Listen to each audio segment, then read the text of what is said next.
आज आपल्याला या महाराष्ट्रामध्ये परिवर्तन करायचं आहे। एक नवीन महाराष्ट्र आपण घडवतोय।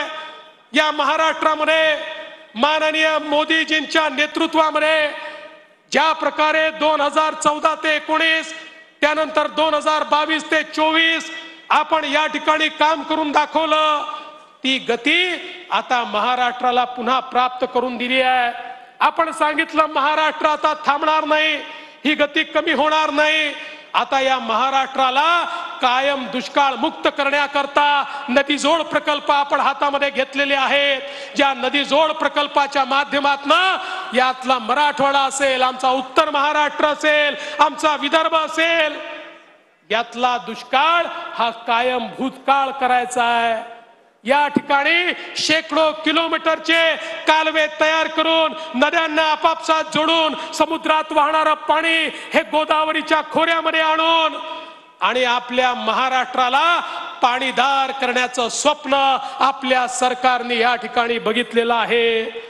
एक ऊर्जावान महाराष्ट्र, ज्या महाराष्ट्रामध्ये आमच्या शेतकऱ्याला सौर ऊर्जेच्या माध्यमातून जन्मभर मोफत वीज मिळाली पाहिजे आणि महाराष्ट्रातला शेतकरी हा सुजलाम सुफलाम झाला पाहिजे। याकरता सौर कृषी वाहिनीच्या प्रकल्पाच्या माध्यमातून या महाराष्ट्रामध्ये एक नवीन क्रांती आपण घडवतोय आणि 2030 सालापर्यंत 52% वीज ही महाराष्ट्रातली अपारंपरिक ऊर्जा स्रोतातून या ठिकाणी येईल आणि आमचा शेतकरी ही सुजलाम सुफलाम होईल। आणि पहिल्यांदा महाराष्ट्रामध्ये आमचा प्रयत्न आहे की उद्योगाला आणि घरगुती वीज जी आपण देतो त्या विजेचे भाव देखील कमी झाले पाहिजे, अशा प्रकारचा प्रयत्न या महाराष्ट्रामध्ये आपण करतोय।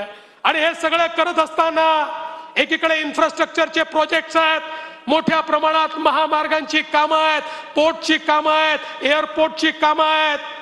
आणि हे सगळं करत असताना मोदीजींनी एकच मंत्र आपल्याला दिलेला आहे आणि तो मंत्र म्हणजे ईज ऑफ लिव्हिंगचा।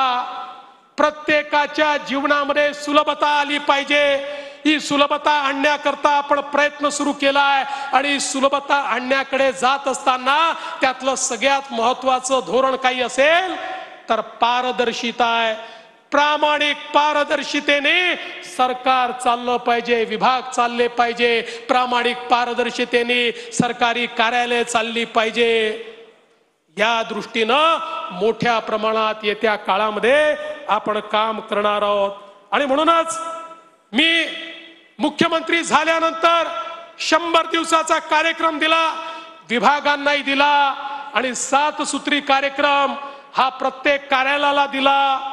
जसं आपण एकीकडे सरकारचं काम करतोय तसेच माझी आपल्या प्रदेश अध्यक्षांना देखील विनंती आहे की सरकारमध्ये आम्ही 100 दिवसाचा कार्यक्रम दिलाय, पक्षातही तुम्ही 100 दिवसाचा कार्यक्रम द्या। त्या 100 दिवसामधला सगळ्यात पहिला पक्षाचा कार्यक्रम म्हणजे या ठिकाणी 1.5 कोटी सदस्यता ही आपली मोहीम आहे। माझी आपल्या